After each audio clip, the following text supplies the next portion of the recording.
熟悉爱恨嚣张，铁甲戎装，为战起航。江山一天比时长，峥嵘待我破天荒。无花无雨无雪无泪无冰霜，千军策马只为归的故人乡。笑看过往的沧桑，只愿等你天亮，铁血冰凉因你而滚烫。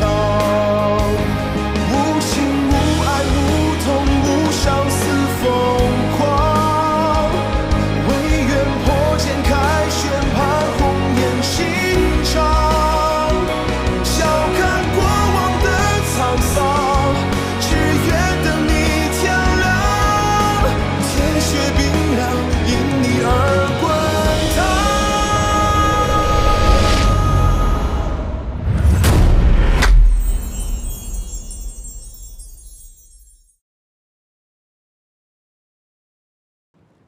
自洪武以来，大明对来投靠朝廷的蒙人都宽厚仁慈，特别是居于辽东的朵颜三位，更是不当差不纳粮不服役。想必这些花当大首领您不会不知道吧？那是那是。可是你们又做了什么呢？土木堡之变，背信弃义，投靠瓦剌，稍遇天灾，又来犯我大明疆土，掠夺粮食。试问，若无这些往事，我大明又怎么会选择在瓦剌攻击朵颜三位的时候袖手旁观呢？当然，这些都是往事，不提了。如今皇上亲临大同，就是要与花当大首领亲自签下盟约，成为永远的盟友。我看恐怕不止如此吧。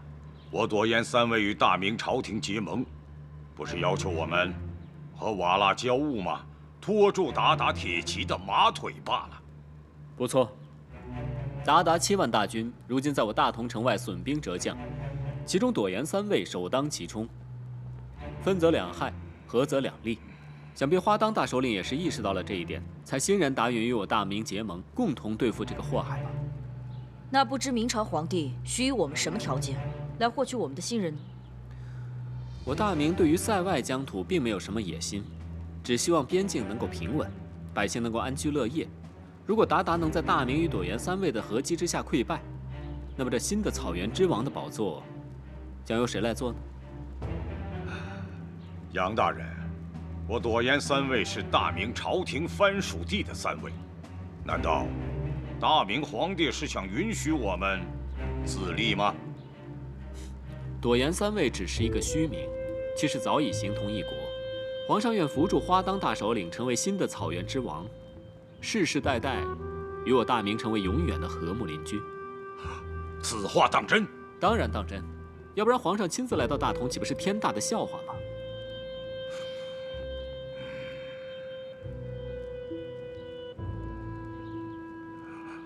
杨大人，这件事情非同小可，我得和各部落首领商量以后，才能答复。大首领，这各位首领不都已经在这儿了吗？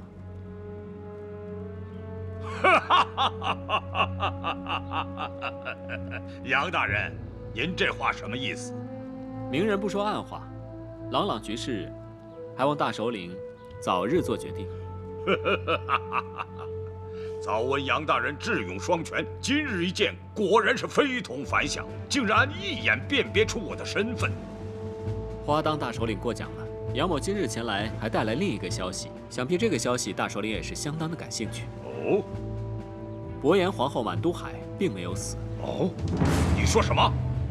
如今蒙古大旱，为表我大明的诚意，我们已备下500担粮草，我大明愿与花当共度此难关。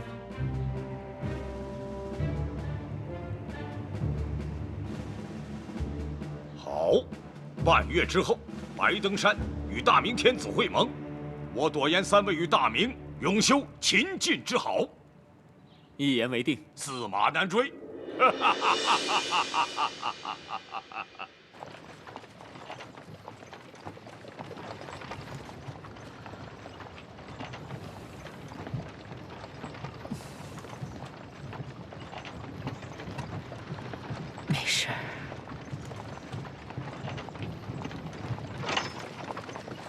程姑娘，一路颠簸逃过来，皇后的身体撑不住了，找个地方歇一下吧。前面有个河滩，在那儿休息吧。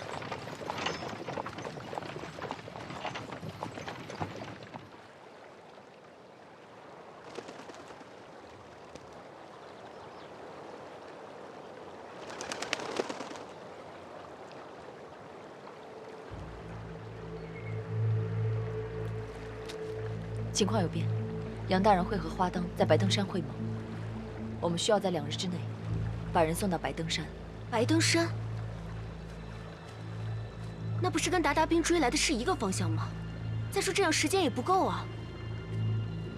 我倒有个办法，只要能绕开追兵，东面有一条捷径，可以直接到达白登山，2天之内必可到达。皇后，你愿意帮我们了？我不帮你们，也会被你们绑着去，不是吗？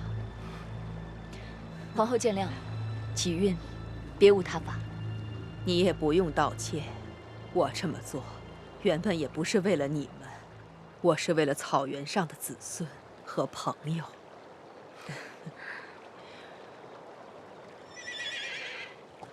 不用担心，是巴特人。吁，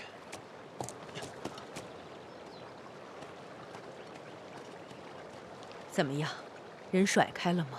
我把他们绕去了北边，可这帮人太狡猾了，过不了多久就该追过来了，所以我们赶紧想想后面的办法。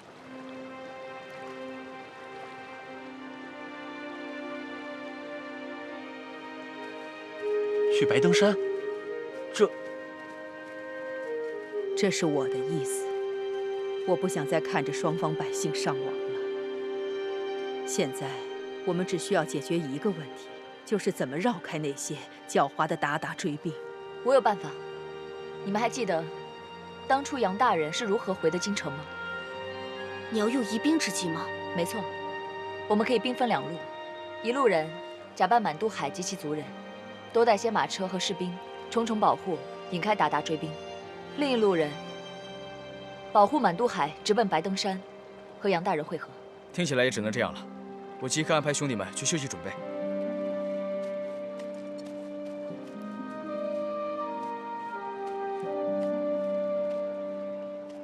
程姑娘，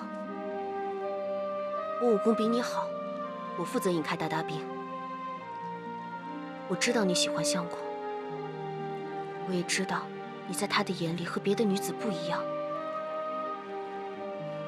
如果我不能平安的回来，你替我好好照顾他。夫人，我对大人许下过承诺，一定会将你和满都海平平安安的送到他身边。我不想言而无信，鞑靼兵就交给我来对付吧。不行，夫人，我懂你的意思。我喜欢一个人很难，一旦喜欢上了，就会不惜一切代价的想要得到他，和他在一起。可是当我知道我喜欢的这个人会死，而且他死之前最想见到的人是你，不是我就失去了得到他的资格。夫人，你放心吧，我都安排好了。只有你护送满都海去白登山找杨大人，他看到你一定会很高兴的。我没有你的眼界和本事，我知道相公有治国平寇、安定天下的抱负，你才是那个可以帮助他达成心愿的人。你负责护满都海离开，我负责引开追兵。夫人，不要再说了，我心意已决，就这样吧。传令下去，准备开拔。如果我回不来，你替我好好照顾他。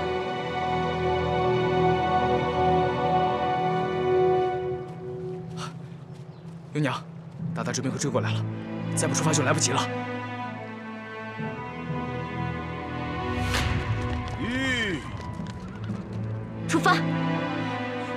满都海，给我追！是，去，撤！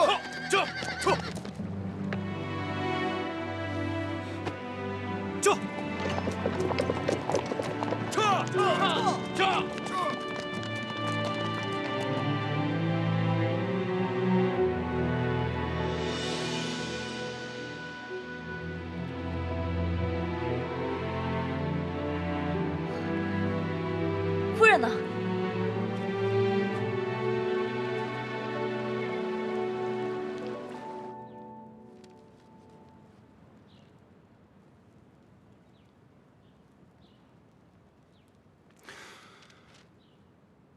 齐克农，麻烦你派人把李福达请过来。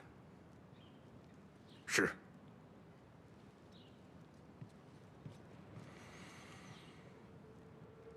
大同城内奸细未除，我们同朵颜三位会盟之事虽然隐秘，但终究瞒不过，所以此事行事要快，后晌就要启程。明白。随军都是精兵快马，我们已在四爷土地上埋下了500枚激发地雷，事先做好了暗计。 一旦使用不上，还得原地取出，以免开春误伤了百姓。古公公选的皇上替身，与皇上有8分相似。这几日已调教的有模有样，我们按照您的吩咐，隐瞒得严严实实，并且未曾告知皇上。好，这件事情实在是太危险了，绝对不能让皇上以身犯险。是。可是，纸包不住火，皇上要是知道了。 朕已经知道了。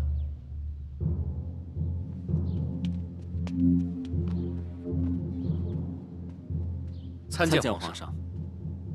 先出去。是。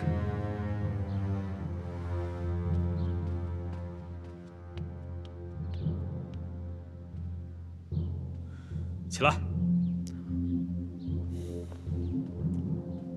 皇上，花当会盟。 朕要不要去？你怎么不问朕的意见？难不成你杨大将军如今威风八面，连朕的主都给做了？臣自知有罪，不过比起让皇上去冒险，臣宁愿受到责罚。暂且不论君臣这档子事儿。杨凌，我朱厚照拿你当兄弟，你呢？你拿我当什么？别的不说，我问你，你找人冒充我，万一被花当识破了，你就不怕他们当场要了你的脑袋？ 皇上，花当之所以指明要您前去，无非是想图个心安。臣之所以答应他，也只是缓兵之计。皇上不去不要紧，若是真的被识破，杨凌会把自己的命抵押给朵颜三位。花当顾全大局，不会不答应。好个算无一策，好个大义凛然！你就没想过，万一他们反悔了，把你交给伯颜呢？那些人恨不得把你拆半了吃了。若真是那样，生死有命，我亦无悔。你。 你为何总是这样？凡事都是考虑朕，你的命难道不是命吗？只有你杨凌是一腔子热血是吗？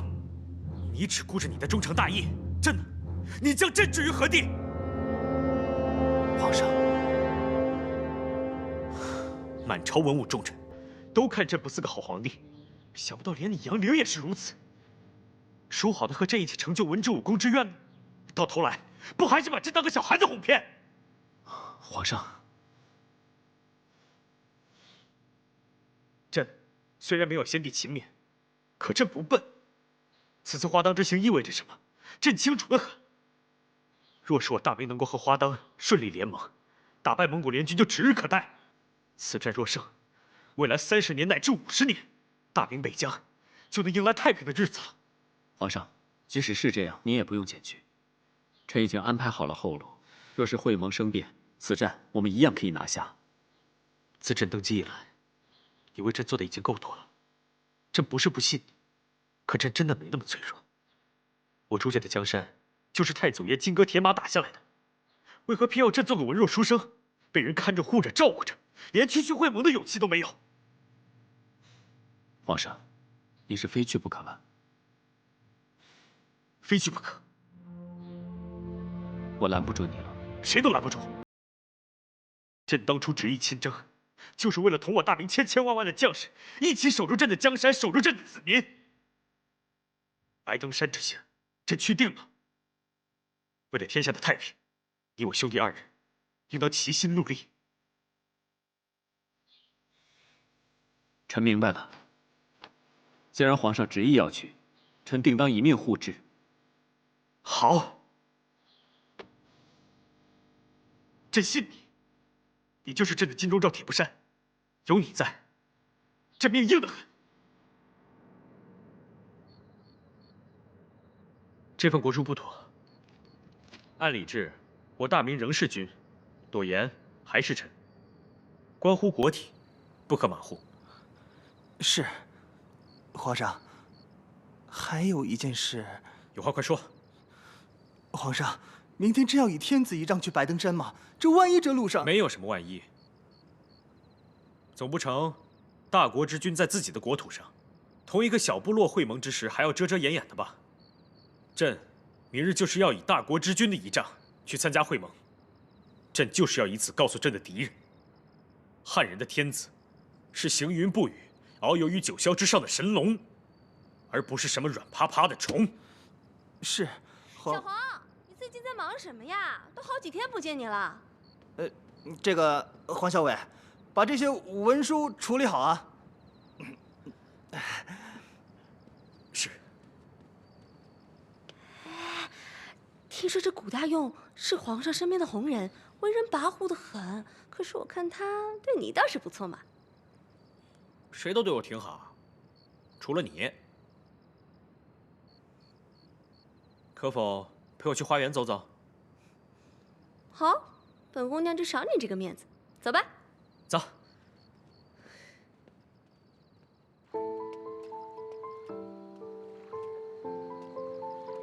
每一位君王都会化作天上的星辰，繁星满天，最亮的那些，就是最有作为的君王。什么星辰君王，跟你我又有什么关系呢？小黄，你又做大梦了。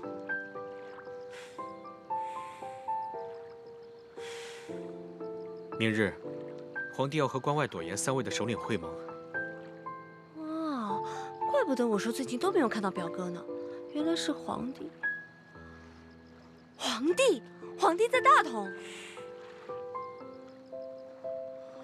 明日会盟势必天下皆知，但今夜还不宜声张。那你干嘛告诉我呀？一仙，其实你也要去吗？会不会很危险？我在杨大人身边，不会有什么危险。你呀，跟着皇上出去，一定是很风光的。可是你年纪小，不懂得世故，出去了一定要好好照顾自己，不要丢了我表哥的人不说，还不小心毁了自己的前程。你年纪虽小，却特别会关心别人。以前你就这样，我永远忘不了那一次，你对我关切照顾的眼神。我以前的事，可是我一件也不记得了。你跟我说说，我都是怎么关照你的？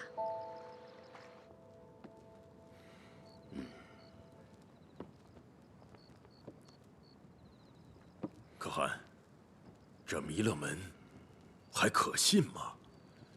他们毕竟是姓朱啊。汉人都不可信。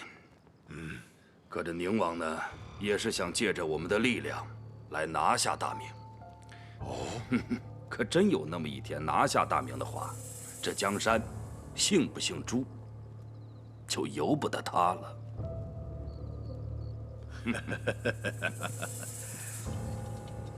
可汗，弥勒门的人到了。齐克农，你先回避一下。是，让他进来。是。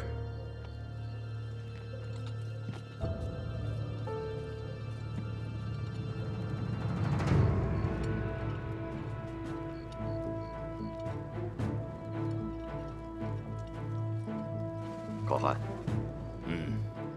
李门主，前日在李家集被明军劫了粮草，我蒙古联军一粒粮食都未收到，而且还损失了几十名战将。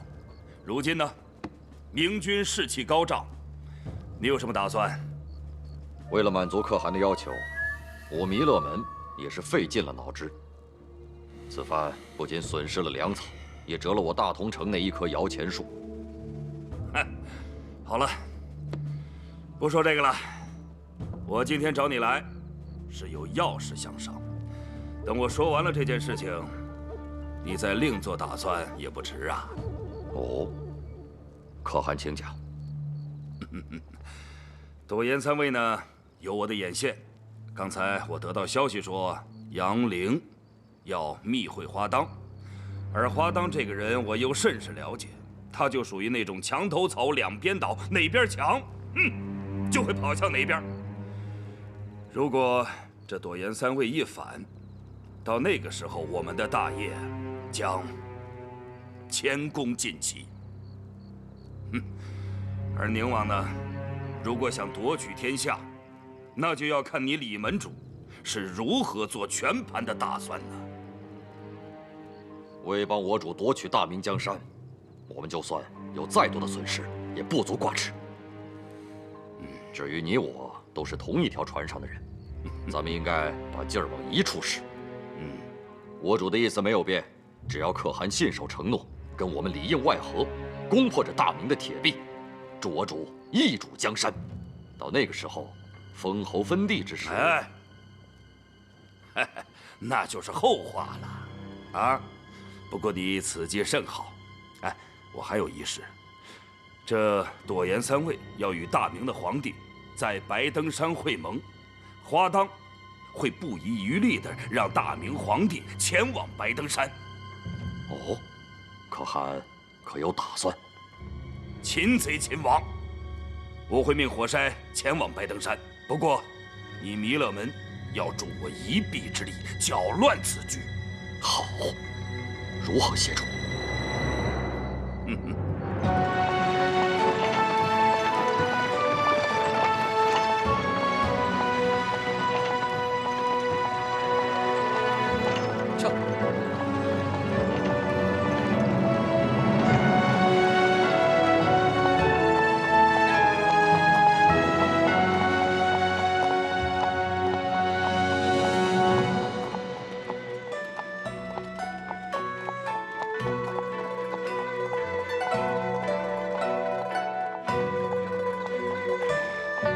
停！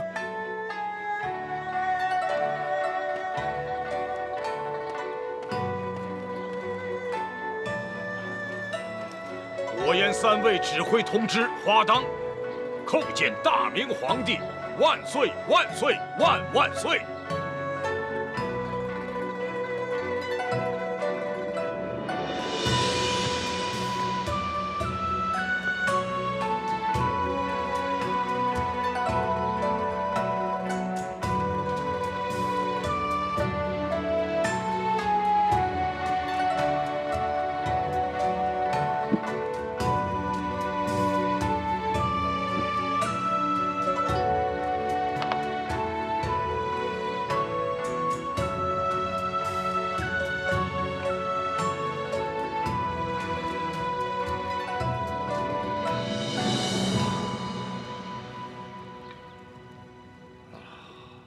傅汗，今后就该改口称呼您顺明王了。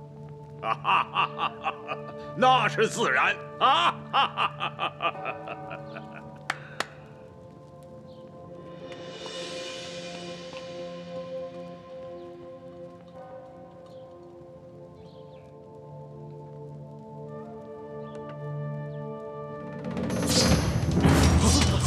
不得无礼！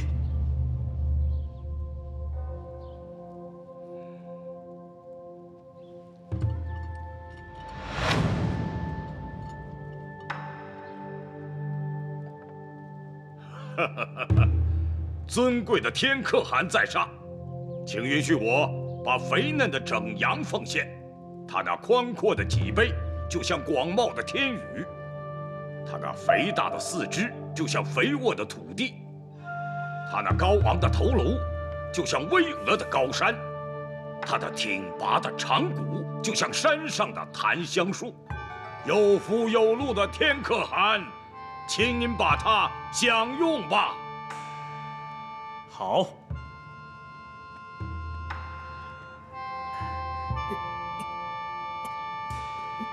退下，请顺明王和英姬公主上前。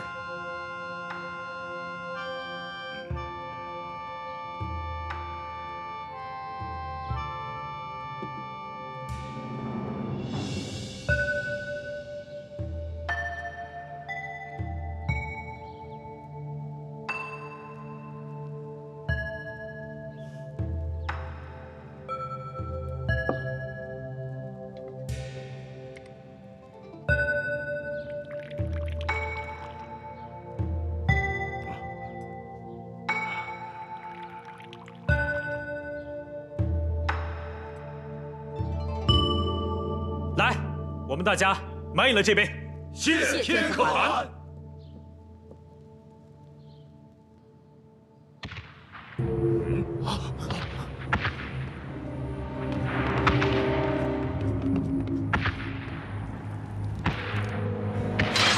汉人骗我！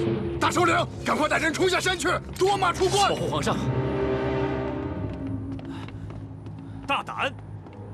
朕堂堂天子，大明天可汗，岂会做出此等背信弃义的肮脏事？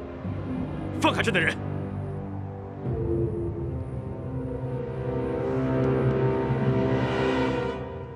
不要慌，明人对我们没有恶意。明人的烽火是为了通报有外敌入侵。就算大明皇帝真的想要我们的命，他也会偃旗息鼓地调动兵马，趁我们下山时动手。怎么会搞得如此大张旗鼓，人人都看得到、听得见？乌拉尔叔叔，放开这位明朝大臣，我相信他会给我们一个交代的。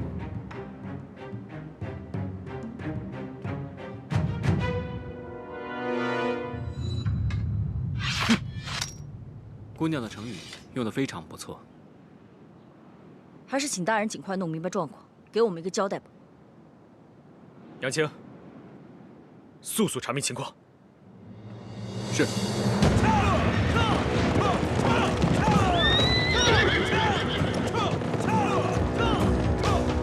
儿郎们，明军已经无计可施，攻下白登山，抓住大明的狗皇帝，那么他们的女人将都是你们的。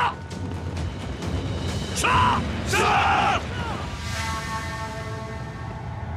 皇上，杨青，什么情况？皇上算无一策，伯颜果然中计，率大军来攻白登山了。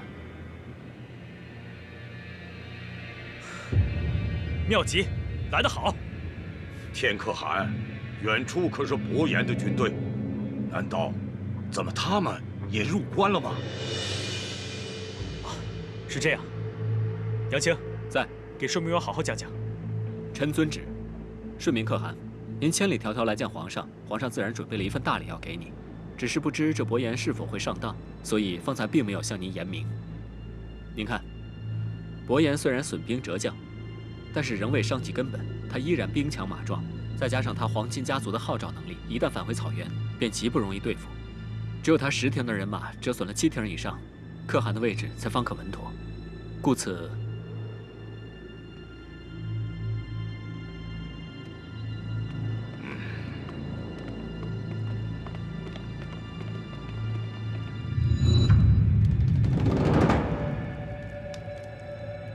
皇上将会盟的消息散布在大同的大街小巷，再由鞑靼的奸细传出关去。伯颜果然不可引诱，欲率大军将皇上还有各位首领一网打尽。可汗今日献与吾皇一头烤全羊，便是这里最隆重的礼节吧。现在皇上就要赐回一只烤全狼，还请可汗还有诸位首领笑纳。伯颜号称是草原之雄，实则也不过是匹夫之勇，何足道哉？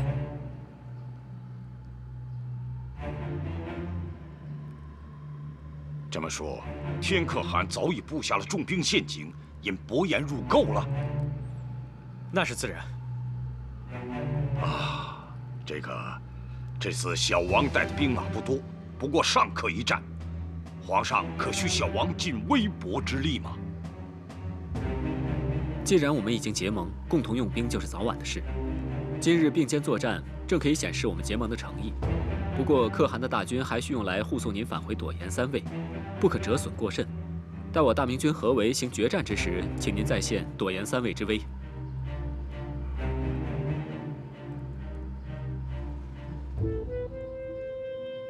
天可汗，小王蒙天可汗赐封，至今寸功未立。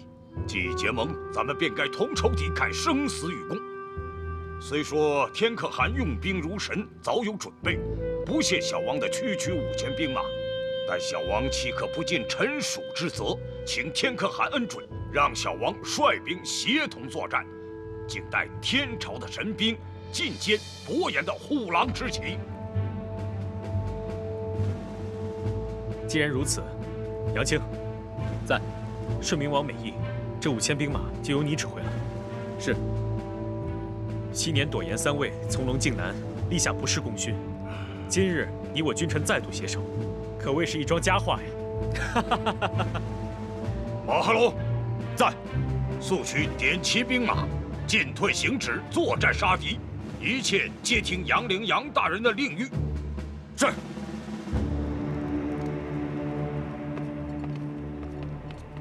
大人，伯颜带着鞑靼士兵已过巨鹿门，朝白登山而来。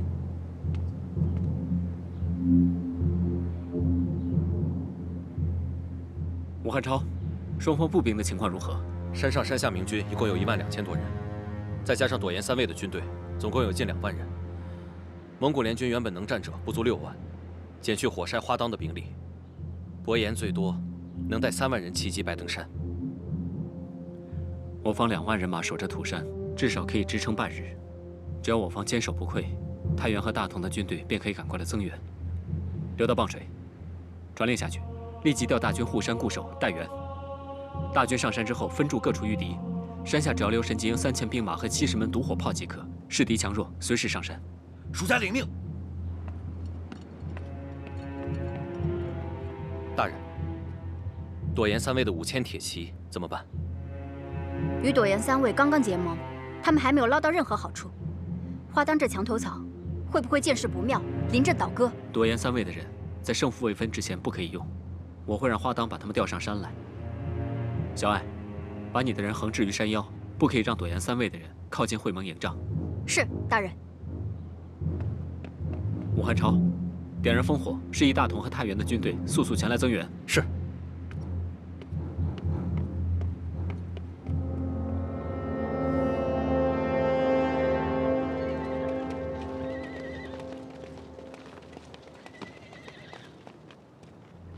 我李福达以张银之名，苦心潜伏太原多年，终于等到这一刻。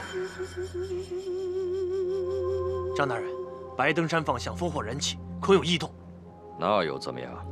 依照惯例，烽火燃起时，附近的驻军要立即驰援关隘，以防不测。你跟我在军中也有几年了，怎么会如此莽撞？还没有摸清敌人的情况就贸然出兵，万一遇到了地方军的袭击，是你来负责，还是我来负责呀？可是，莫急莫急，先派一支小分队去打探一下，摸清了情况，再做打算。这，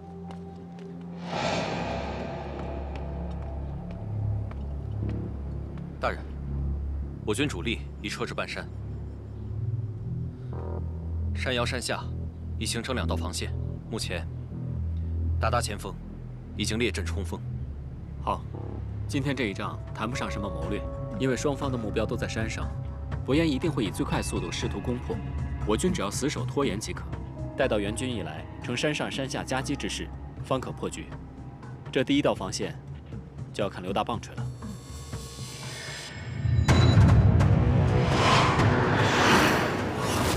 骑射是蒙古骑兵的拿手攻击方式之一，战士可以在最初的一息之内连射10箭以上。如果有一大队骑兵向我们冲过来，最好在第一时间以快箭攻击。毒火炮适宜对付这样的密集冲锋，但射程不远。如果不能在第一时间对骑兵造成伤害的话，虽然也可以惊吓一部分战马，但是还是效果不大。而且在重新装填弹药的过程中，对方的骑兵很有可能已经冲进前方，到时候我们很有可能引火烧身。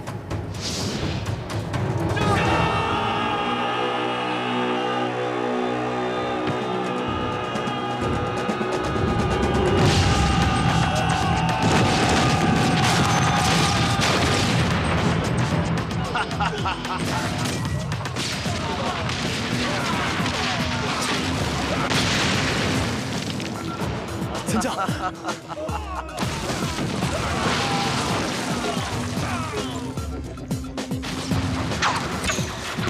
我！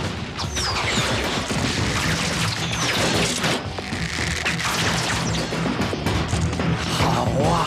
第一排开炮！开炮，快！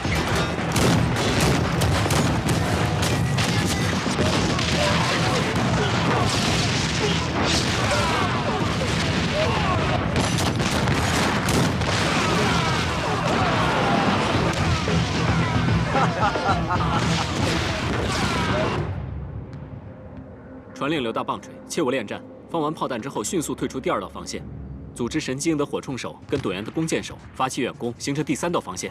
是。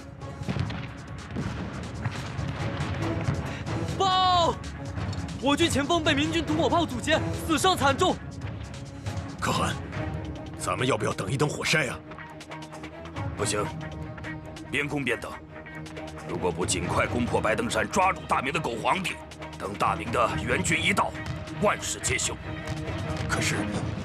可这都是可汗的嫡系部下呀。这个时候藏不得私了。郭达尔摩，在，带领你的人马，尽快攻下白登山，抓住大明的狗皇帝。是。撤！撤！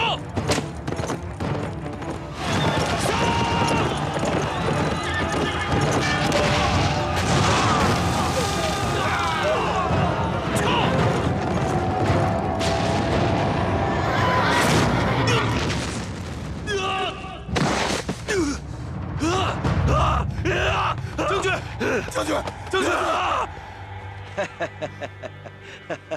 刘三将，炮弹没了。所有人随我上山，盾牌手、火铳手殿后掩护。是。撤！撤！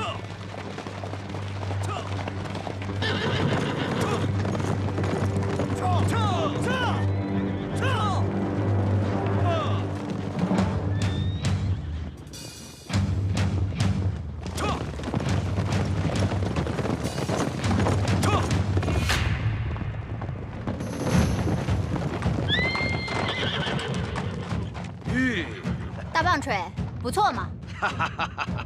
剩下就交给你了。放心吧，肯定比你杀的鞑靼人多。撤！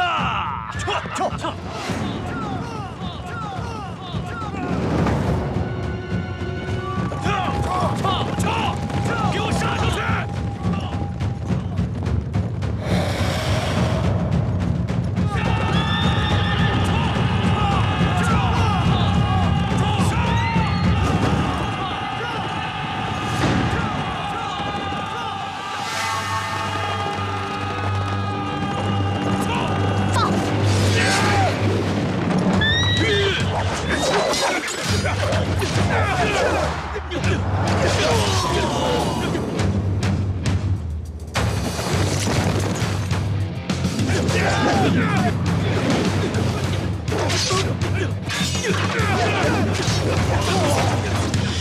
快下马，以战马为盾！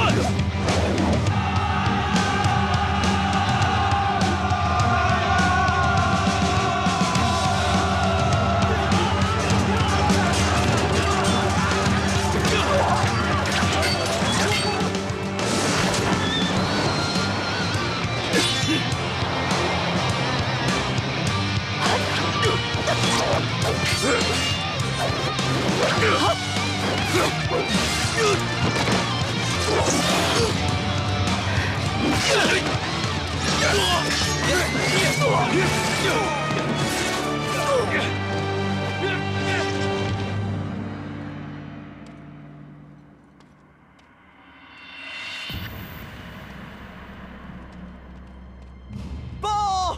不大魔将军已全军覆没。什么？可汗，你看，火筛大军已经到了。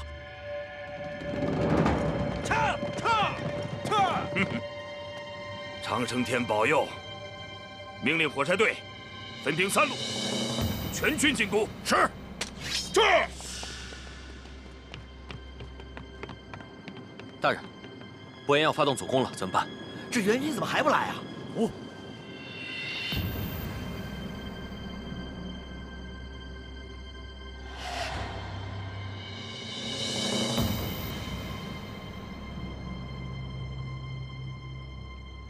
别慌，没事。1顿是吃，2顿也不会撑着。他们来了以后，留大棒槌。第3道防线你准备好了吗？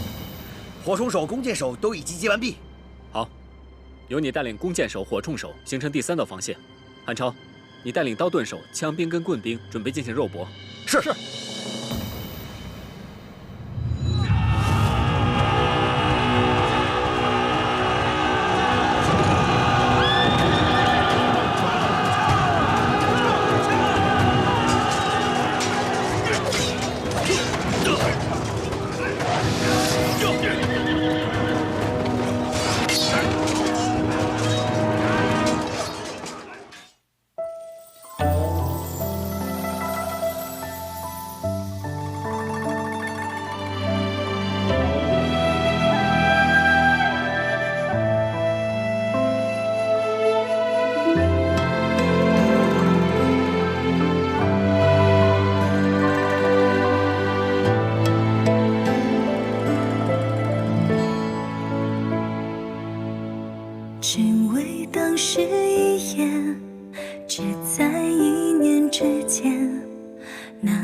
倔强，等到今天。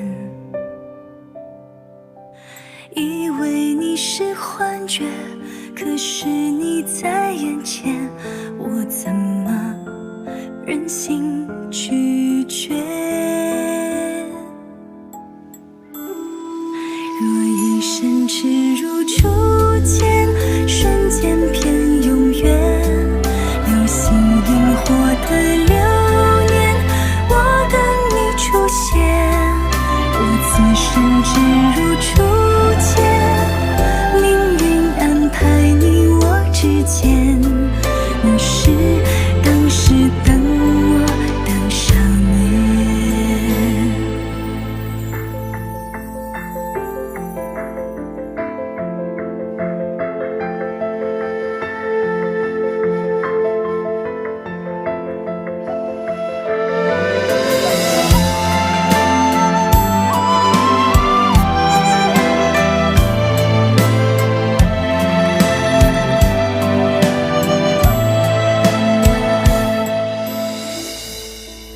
若一生只如初见，瞬间变永远，流星萤火的流年，我等你出现。我此生只如初